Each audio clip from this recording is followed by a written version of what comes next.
is Torquemada, Bray. The next station is Bray. This is the last stop. Please mind the gap. So we start this new series with a big thank you to you, our listeners. Thank you to the many of you who took the time to take part in our recent short online survey. The results were variously fascinating and encouraging for us here on the podcast. And I suppose we seem to be doing something right, Pat. What do you think? Yeah, we are. Listen, we opened ourselves up. We said, get in touch and let us know what you think and what you'll want. And we were very impressed. And we blushed when you gave us the comments that you said we work well together. Except for the no singing. I take exception to that. Yeah. And what it is we get a sense that you, like us, you love the stories of Bray. You love being in the town, whether you're new to the town or whether you've been here for donkey's years. And you can see that the town is in change, that there's new people coming in and people full of ideas, but all want to know about Bray's great past and the stories and the characters of Bray. And someday, Leah, Mark, we'll be characters. Someday. Well, I certainly hope so. Someday. A couple of old Rogers. Well, look, overall, I think there were some great suggestions and we will act on them in due course. Apart from the phone in, somebody wanted, could we do a phone in? Well, maybe when technology allows for us to, I don't know, time warp or something, I'm not sure. Anyway, in the meantime, welcome to the second series of Bray Talking Heads.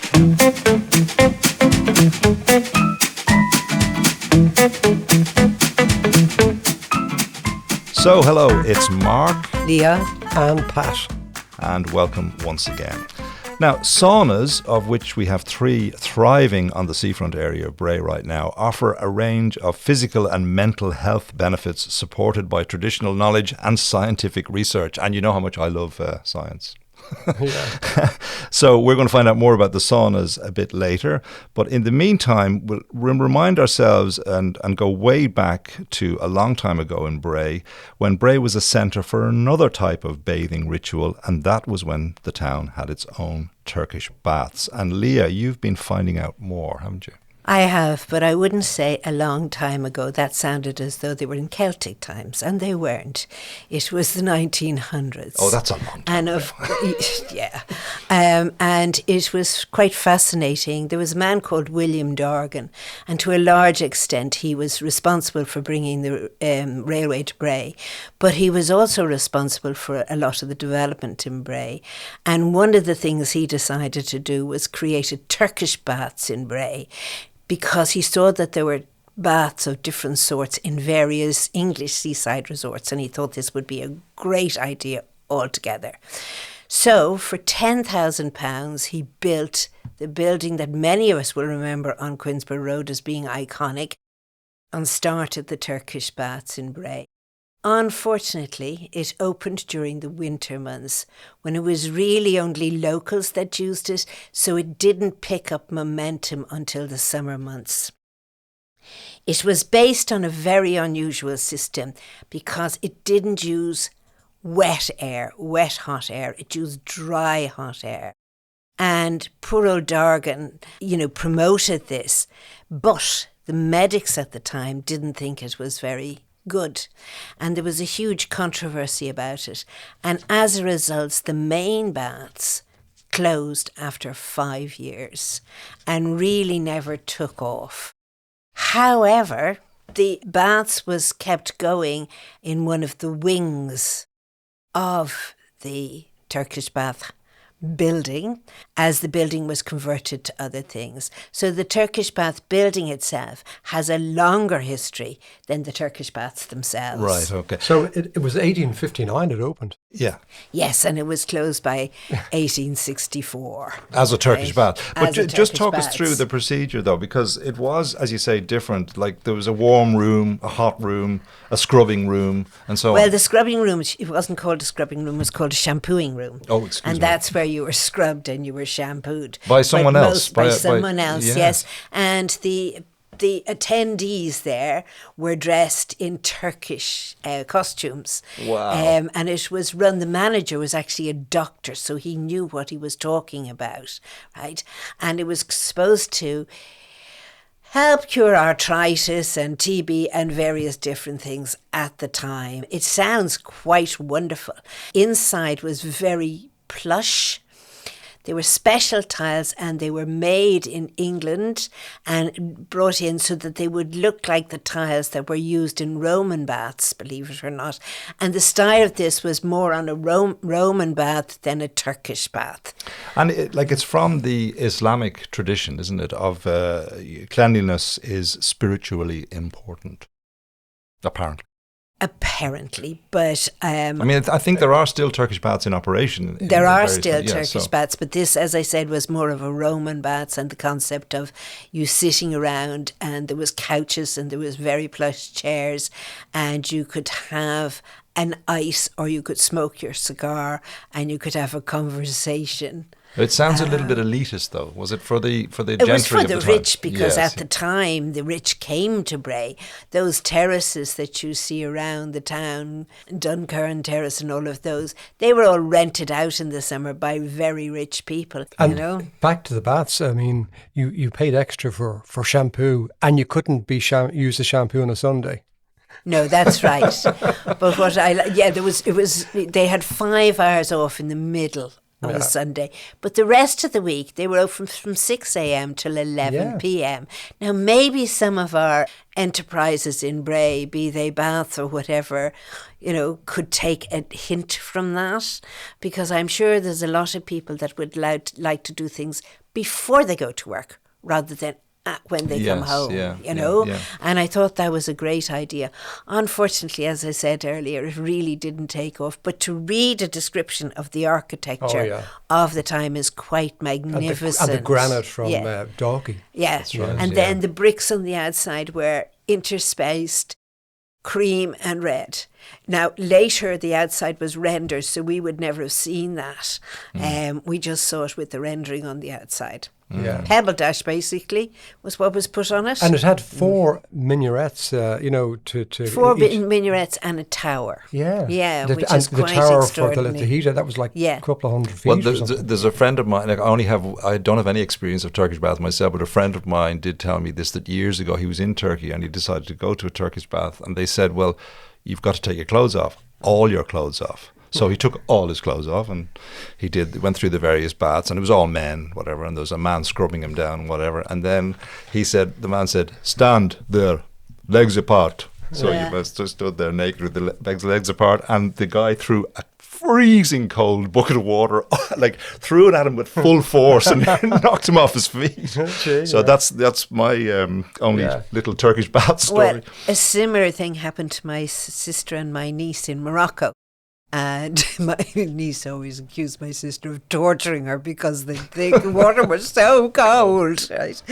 But anyway, the Turkish baths was quite an interesting development, really, when you think about it. Such a pity that the building is gone, though, isn't it? It's shocking. It's absolutely shocking, because it did survive for quite a few years. After it closed down as a Turkish baths, there was an interval of about 2 years before it became what was known as the assembly rooms. Yeah. And the assembly rooms are where they held concerts and plays, and they had guest artists. One of the groups that were there the whole time was the Bray Municipal Orchestra. All right, okay. And they used to play. But interestingly enough, Percy French also played the venue. Oh, Right, yes. And I believe that Count McCormack also played there. The Count is actually a Babel Count, you know that. It's not a Count of any other sort. And I believe Joe Seeley played there, but as usual with Joe Seeley, fell off the stage. Yeah. So therefore he wasn't allowed to come back. Anybody who remembers Joe Seeley in the time will remember that the dog used to take him home every evening after Joe had had a sup or two. And then, of course, there was the cinema, and the organ came up from the ground. The organ used to, the great big organ. In the old Turkish baths? The old Turkish The old baths. Turkish baths, And yeah. Joe sang to accompany the organ, and at one time he was singing the wrong song to the wrong tune, and the Or- manager of Or the orchestra was playing the wrong. yeah, well, no, the guy in the organ was one or the other. Yeah, I think it okay. was Joe actually was Right. singing the wrong tune, and the manager said to him, "Joe, you're never going to sing in this town again." And according to Headley Wright, who I interviewed years ago, said that was very much what happened. Joe never really got a major gig in the town again. But you know that Joe sang in Covent Garden. I mean, seemingly he had a fabulous tenor voice.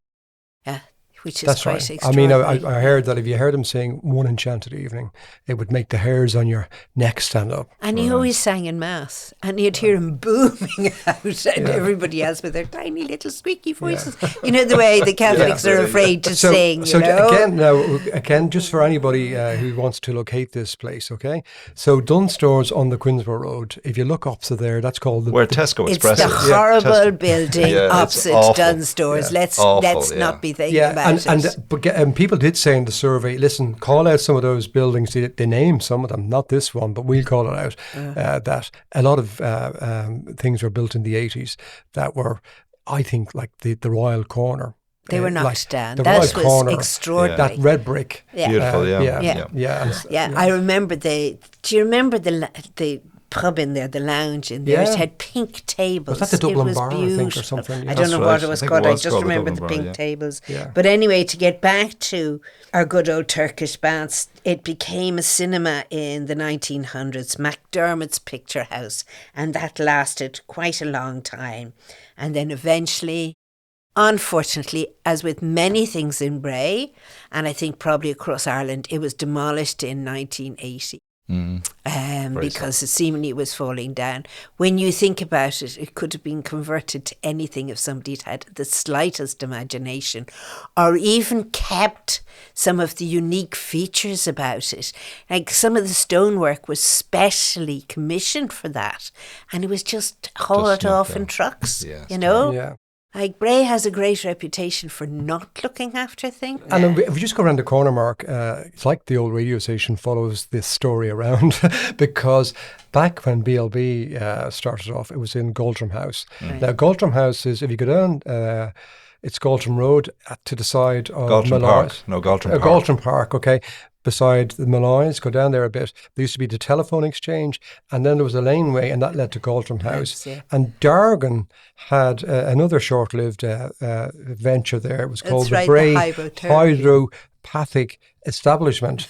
Now, what that did, apart from the Turkish Baths, which was like either hot, cold, or whatever, air, vapor, this was freezing cold sheets or rags that were wrapped around you, okay?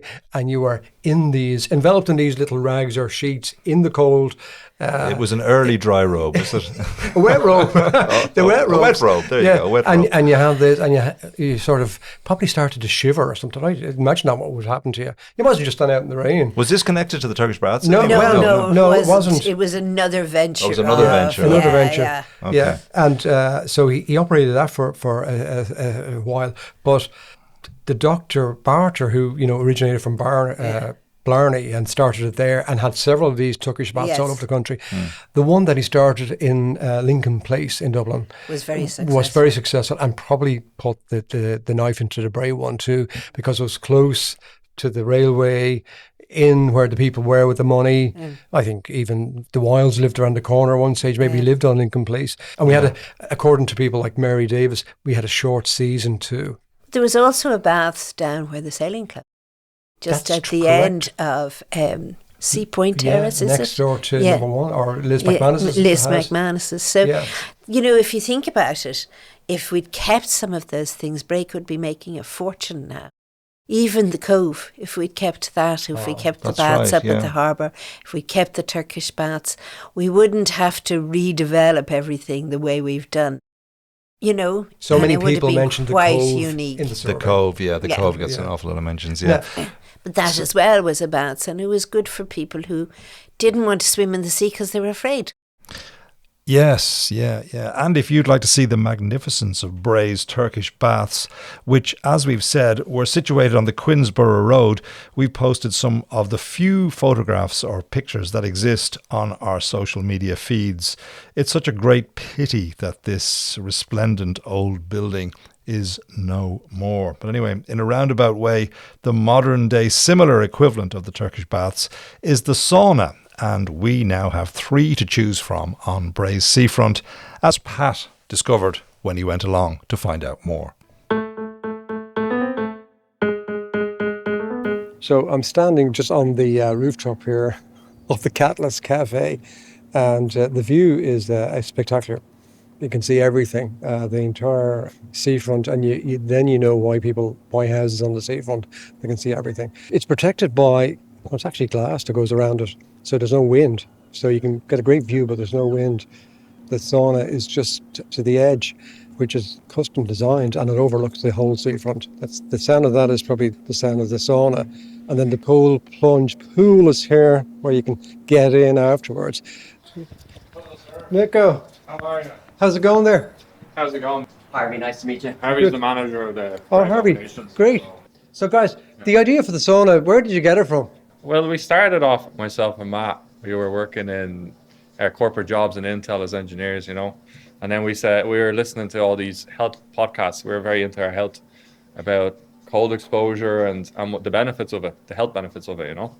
And I thought it was like magic. I couldn't believe it, what it was doing, you know, and it was backed scientifically. So I said to my buddy Matt at the time, who were working in the same job, hey, let's try something out, you know. Let's convert old whiskey barrels into plunges, you know. And we took a venture into that. And we started selling these barrels to people that had a sauna business. It's coming out of Scandinavia, always. Like it's Scandinavia and parts of Europe as well do it. Germany is very popular. They have their own take on it. There's sauna cultures all around, you know. For example, Turkish baths that I was researching today, I thought that was very interesting because they used a bit of saunas, baths, and then the Irish obviously also had it back thousands of years ago where they used to put sick people into this stone structures where they light a fire inside of a stone structure, heat up the space, put some herbs in there, take the fire out and put a sick person into it and let them sweat out their toxins, you know. So it stretches right back. Unbelievable. And Harvey, what kind of punters do you get in here? So we get all sorts of people kind of coming in, the side of fitness, but also the social side. Definitely the younger generation are loving it.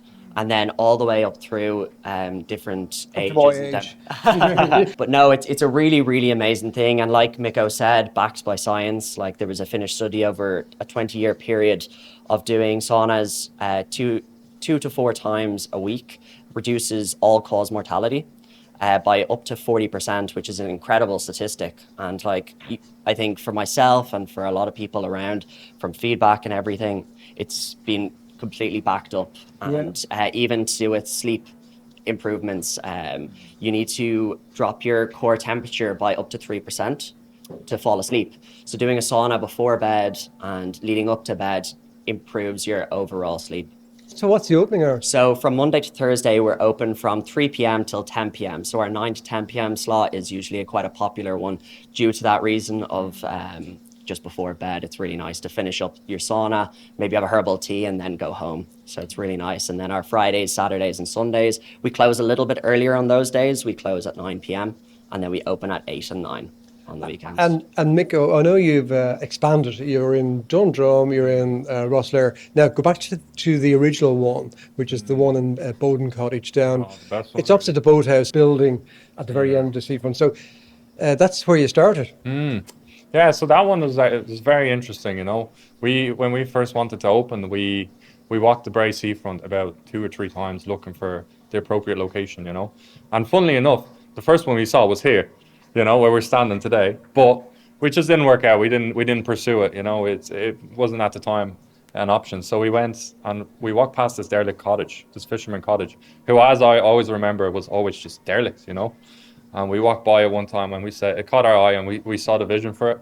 And we started knocking around on doors, you know, and seeing what the story with it really was. So we knocked into neighbors. Nobody really knew anything until we walked into the local business, who passed us on from one person to one person. And we found the owners, proposed them with the idea, and they loved it. So when we were building the sauna facility, we heard so many cool stories from everybody historically, from palmists to teapot service to. Well, we've mentioned in the show, we've mentioned about the Madam Lee, which is probably next door to you. And then on the far side of you, which we're going to mention in this show, was an old Bray character called Ethel. And if you listen to our show, you'll find out. Now, is that one of the girls that come out of the sauna? Yes, you can ask her. Oh, yeah.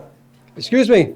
Can I ask you, from the Bray Talking Heads podcast, you just in the sauna here? Yeah, I was. Yeah, so how would you describe the experience and before and after? Oh, I love it. So I'm from Finland, so sauna culture is huge there. Love the view. Sauna actually over there, the machine is Finnish, so top quality. I loved it. Yeah. You always feel super refreshed after. So you were well used to it in Finland. Yeah. And you can see it happening, like we've 3 now in Bray. So how often do you come? So it depends. There are families that go every day. I usually go once a week or so. Typically in the summer we combine with you go sauna and then like a plunge in the sea or something. So yeah. Yeah, it's very close to the sea, so you could run over and go to the sea, but the tide is in. Yeah. Yeah, set you up for the day. Yeah, definitely. Love it. Yeah, great. Thank you. Thank you so much. Are you as a couple or anything? Yeah. So the couple you said the couple that prays together stays together. The couple that goes to the sauna together. So you both come from the sauna, or are you going into the sauna? No, we're going in. Yeah, going in. We're all in. So what was your motivation for getting into the sauna? I suppose my birthday, was it? Yeah. Your birthday today? Birthday present, yeah. Oh yeah, great. This is our first time here, but we've been in the one in Dundrum a few times. Yeah. So, I play a lot of football, I suppose, so it's Yeah. good for after football games and stuff like that. Yeah. The health benefits are meant to be, extraordinary. Yeah, you feel unbelievable after it. Yeah, it is really nice. It's just nice to chill out as well. Like you feel a lot more calm and everything coming out of it. Forget about everything while you're in there. And of course, then you've got the great view here over the seafront. Yeah, that's it, this one looks really nice. To be fair, I'm definitely looking forward to it, and I'm glad the rain has stayed off. Yeah. And then the birthday present, does it continue afterwards? I hope so now, yeah. We'll have to see. You have to open the magic present afterwards. Okay. See you in there, guys. All right, Cheers. perfect.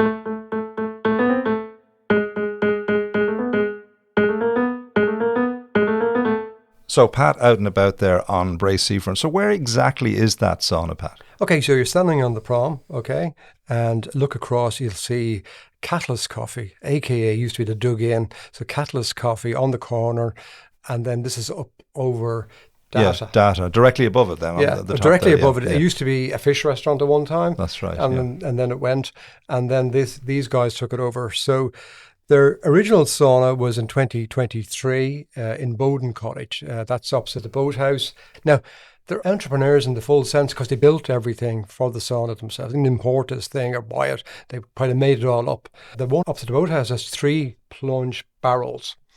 And the first one's about 4 degrees or 6 degrees. So you can get into that, a lot colder than the sea. And the next 2 then are at the sea I temperature. I love the way you can just get into that. I mean, what? So it's- freezing cold water. Now, let me tell you, as the Are you biggest mad or what? skeptic, okay, so here's the story, guys. My initiation with these saunas. So, I do a bit of swimming and all that, right? And I've seen saunas in hotels and all that. These ones that we're describing are nothing like that. This is the outdoor real McCoy. Now, as is my usual drive home on the Dart on a Friday, I'd be half asleep as I, arrive into Bray. Once or twice I've been known to wake up in Greystones. But anyway, I got a phone call from the lads I swim with saying they've booked a slot in the new sauna in Right. Bray. And normally I'd get home at 5 or half 5 or 6, whatever it be, and have a cup of tea and just chillax, okay? Silence is golden. But I went, oh my God, down to the sauna. I went. And in I go, into the sauna, and then back out to the plunge pool, into the first one, for as long as I can. How long is that now? Well, the most I've done it for is I'd say about 4 or 5 minutes. So let's just get this right. So you go into a sauna and you're hot. Yes. It's warm, right? Yeah. And then you climb into a really cold. Yeah. I know it's supposed to be really good for you and everything, but Okay, so the idea What? is that your blood vessels in the sauna open up, okay, dilate and open up, and lets the blood flow around, and then they contract when you go into the cold. And it's this is what's happening in the sea. Oh, what can happen in your cold shower if you finish off the same McCoy, just a miniature version of what you'll be doing in these things. and there's a social aspect to this as There's well, a isn't there's there? a big social aspect to it. Now, in the other sauna, which was the newer one, which is over Butler and Barry, it's called seawater saunas. That has 3 saunas on top. Okay, and it has 4 or 5 baths that you can sit in individually. And that has one that's totally silent, so there's no talking. Okay? Oh, I like the thought I of like that. the Right? idea. Yeah. That And sounds it has a good, big yeah. view out to the sea. Yeah. And then they have another one that you probably can talk in. And then there's one, I don't know why, but it's infrared. What that does to you, I don't know. Whether it's like, you know, like you go in and it's The red. heat is Well, infrared. I don't please know. find I'll have to look out it up. for the next episode. Yeah. We want to Yeah. know about infrared and what it does to you. You're going to have to volunteer, Yeah. Leah. Now- we'll send Yeah. you up, Leah. Leah, I remember talking to your mom, your late mom, Kathleen, okay, who was like the oracle too on Bray. And she told me on tape too about the bathing huts on the seafront. Yes. That in the Victorian times, when the seafront was, even before the big prom was put there, that the bathing huts were, you know, wheeled down by a couple of men. Yes. And the women come out in their woolen, big head-to-toe woolen outfits, and then were brought to the sea down the steps. Talk about the steps on the sauna. Down the steps of the carriage at the back, as it was wheeled onto the you know, the shingles or whatever, and then they'd be plunged into the water. So when you think of it, it's all It's the same. It's all, and then they go back into the thing and Wow. be brought back up on the beach. So what goes round comes round.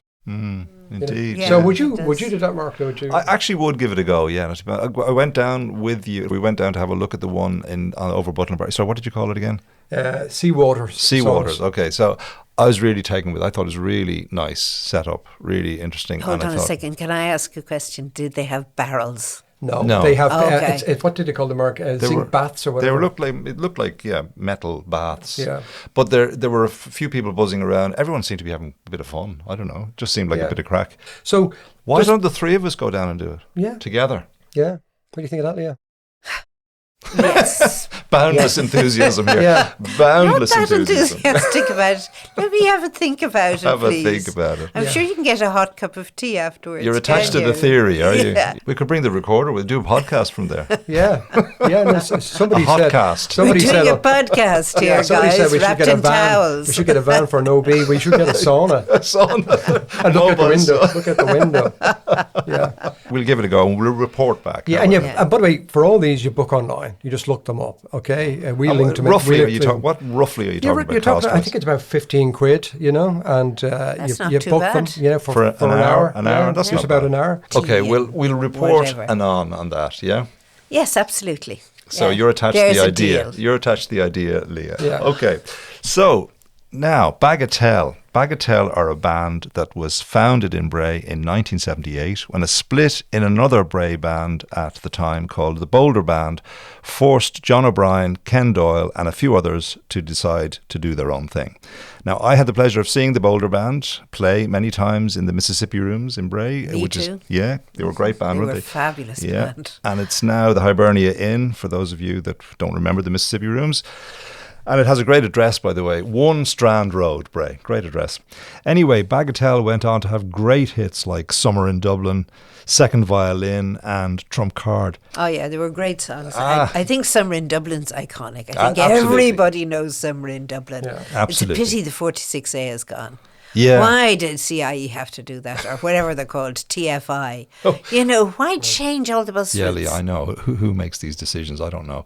Anyway, to continue with Bagatelle, John O'Brien, who founded the original Boulder Band and then, of course, Bagatelle, sadly died in 2019. And in 2021, Liam Riley also passed. And since then, Ken Doyle, who is Bray through and through, and I suppose well known to many of us in the town, flying around on his scooter or walking his dog, he's been campaigning for a commemorative bench to honour his former bandmates, and recently he got his wish when the Bagatelle bench was officially opened by Cathaoirleach of Bray Municipal District. That's Green Party councillor Erica Doyle. Now, I caught up with Ken to hear about how thrilled he is to finally have got the bench, which is situated on the lower part of Bray Head. And we started by chatting about, although Bagatelle are a Bray band with himself and John from Bray, they also had a strong Dundalk contingent with singer Liam Riley and drummer Wally McConville from the town.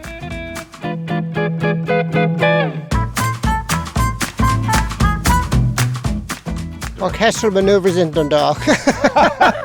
Very good. That's the alternative name.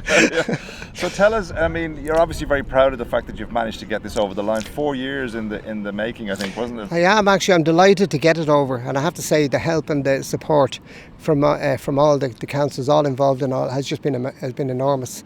They've so much else to be dealing with as well. You know what I mean? It doesn't really rank too high on the priority list. But I mean, it was almost worth the 4-year wait, and it probably is a better time to get it done now than 4 years ago. You know. Right, yeah, timely. And John died in 2019, and he was the founder of the band, wasn't he? John founded the band and the previous band. He founded the Boulder band first, and when that broke up, half of us went and formed Bagatelle, including Marion Byrne, and she left for love. And that means we had a decision to make, so we decided to go with the 4 of us. Right, okay. And tell us about the audition with Liam. I know Liam came to John's house and came, played a few songs for you. He said, I write a few songs myself. I'll play one for you. And John had an upright piano that he painted white, and it was an old wooden framed one. It was kind of very, what's he called that, the honky tonk. Honky tonk, yeah. And he just played Summer in Dublin, and when he finished he turned around and he said, that's one of them, what do you think? And everybody kind of looked. Did you write that? Yeah, why? I said, oh, it was more than a song, you know. I didn't know what it would turn into, but I just knew it was different, you know, it was special. You were Bray based, came away from the Boulder band and all the rest of it, and then the rise was meteoric after that, wasn't it? We were 2 years in the wilderness, so to speak. You know, we're travelling up and down the country like for nothing, just to try and make something happen. And I'll never forget the first gig was in a place called the Twilight Zone in Fermoy. And the van broke down, we were late. The guy went ballistic, and he wasn't going to give us the £150 that we were supposed to get, which was nothing. It wouldn't get you down and back, you know. We were even thinking of packing it in then, and then we just decided, look, we'll do it, you know. We did it, and we got slow hand claps and all sorts of bag of you-know-what. The audience were very hostile for the first 15 or 20 minutes, and then they just kind of got it, and they gave us an amazing reaction. So the guy who owned the place is a fellow called Bernie, and he called us into the office afterwards. Come in here, I want to talk to you. And we said, here we go. He said, that was brilliant. And he said, I'm going to give you the full money, but he said, you never play here again. I said, oh, okay. And he said, not that I don't want you. He said, you're going to be too big for me. Wow. And we went, really? He said, yeah, come over here. He said, see that photograph on the wall? Who's that lad there? Rory Gallagher. He said, that's my show band, the Fontanas. He said, Rory was my guitar player for 4 or 5 years, and he said he was a great guy, and he slept with his guitar. And in the morning, you'd be all in the dormitories kind of thing, and you'd hear him clinking away with the electric in the bed. Yeah, God. But Bagatelle were funny because you kind of fell between you weren't really a hard rock band, and you weren't a show band. You were sort of a pop band, weren't you, in some way? Funny enough, another famous quote which kind of shook me and rocked me was, we were doing an interview with Larry Gogan years ago, the late great Larry. Pretty much 3/4 way through the interview, he starts to laugh. We're looking at him, what are you laughing at, Larry? He said, the penny just dropped with me. He said, I've just realised you're not a pop band. You're not a rock band. He said, what you guys are doing are writing modern day standards. He said, like Tony Bennett could sing your songs. And we thought, wow, never thought of it like that, you know. We thought we were a rock band and all this. But I said, that's a huge compliment to me that Tony Bennett could sing your songs, you know. So, I mean, you're right. That tells it as well, too. It does, really, doesn't it? And you're still going, of course. Still going. Last August, just gone, 47 years. And Mark Quinn came on the road with us as a DJ in the early 80s, and he experienced the rock and roll madness of Bagatelle. It was great, the Baggy Boys. The Baggy Boys, yeah. All right, yeah. Okay, so one final thing. It's a great tribute to the two lads, I think, to John and to Liam, to have a bench like that, because it's on the side of Bray Head. It's a lovely place for people to come, and it'll be there forever. Yeah. Well, I tell you something. It's just great to have got it done. Well, before we would go on tour, we'd actually meet up there, go into Rockaheen car park and walk down, and we'd sit on a lovely summer's day. Who's going with who in the car? So there was another bench there before that, and that's where we used to have a meeting. So it's kind of back to the future in a way. Good old Ken there. That's lovely. I bet you didn't know I was a rock and roll on the rock and roll highway with Bagatelle. No, There good you to go. know, though. And I won't tell you any of the stories because what goes on tour, etc., etc. Stays on tour. Anyway, yes. the bench is adjacent to Fiddler's Bridge. You know where the bench is? Yeah, I near do, the- and near I the- know Fiddler's the Bridge, yeah. the helipad there. And there's a lovely quote on the bench attributed to Ken, but actually from the song Summer in Dublin. And it just says, rock and roll never forgets, Yeah. which is really nice. As That's you know, lovely. Ken's famous saying, you should have a copyrighted, keep on rocking in the free Free world. world. World, That's yeah. right. Yeah. Talk about Ken, Bray he- characters. I mean, there's a Bray character. And his motorbike, I think he's toured all over Route 66, America, everywhere on his motorbike. Yeah, He chats to everybody on Yeah. the beach, particularly if he's with his dog. that's right. Yeah. Which is lovely. Yeah. You know? An ambassador for Bray and for An music. ambassador for Bray, indeed. And you mentioned the 46A bus there earlier, and you're absolutely right. They had the 46A bus, CIE, or what do they call now? Dublin bus, or whatever they call it, gave him the bus, or a bus, to have on the concert on the seafront on the day I think that it was the bench the was National opened. Transport Museum. Is that what it came from? Yeah. Okay. Yeah. So, it is, I suppose, a cultural icon, the old 46A, and mentioned in the song. And Yeah. I went to a Chippers there on the night that the concert was on. I went to Silvio's. It used to be Cassoni's on the seafront up there at that end. And I said to them, do you get many people in today from the concert? And they didn't really know. Oh, yeah, it was busy enough, yeah. And I said, the Bagatelle band. And they went, Bagatelle? Now, obviously, these people are all in their 20s, okay? And I said, did you ever hear the back? No. Bag of chips. You're that's right. what And I about the best. mentioned somewhere in Dublin. And the guy got out his Spotify and played it in the shop while we were there. Lovely. Yeah, you know. Oh, that's so I lovely. thought, you know what? I'll hand on the baton of that song on this day in time to these people here. And also a shout out to a guy I know who told me he loves the podcast, and his partner has given birth to twins. They moved into Bray recently, and she's given birth to twins in December. So more Brayites coming along. Oh, that's lovely, isn't Yeah. it? Yeah, yeah. Yeah, we have to go up and sit on that bench too now. Oh, yeah, we we have to go do. and We sit. have It's to do lovely that to with look our up. sandwiches. Your sandwich Yeah. after the sauna. One little thing before we go. People mentioned characters in our survey big time. It was nearly top of the charts, like the Bray characters. And we mentioned Auntie Ethel in that story that she lived next door to the sauna. Yeah. And Freddie, who we've relied on for his tapes of with the kids, mentioned Auntie Ethel in a program I did years ago about Auntie Ethel. Auntie Ethel is renowned for the photograph of the seagull on her. She had two seagulls, pet seagulls, Maureen and Charlie, she called them. And she had them on her shoulder. She got 50 quid to have the photograph taken. It was all over the world. She married late in life, and the car for the wedding never turned up. And the 45A was opposite, and Freddie said to me that Ethel was standing at her door, crying, waiting for the car. And the guys emptied the bus and put Ethel on the bus and drove her up to the Queen of Peace, where she met Harry Heath, her husband-to-be, and got married. Isn't that a lovely That's great. story? That's a great. lovely story. That's great. Great story. We bookend the programme with the bus stop story. There Yes, you go. that's a lovely story. Lovely. Well, on that lovely note, let's say goodbye, and it's great to be back. So goodbye from me, Goodbye from me. And goodbye from me. and keep on rocking in the free world. Yeah. You've been listening to Bray Talking Heads, stories from a seaside town. To contact the show, email braytalkingheads@gmail.com. Follow us on Facebook, Instagram and Blue Sky at Bray Talking Heads. Bray Talking Heads. History, stories, opinions and conversations. A podcast for Brayites everywhere.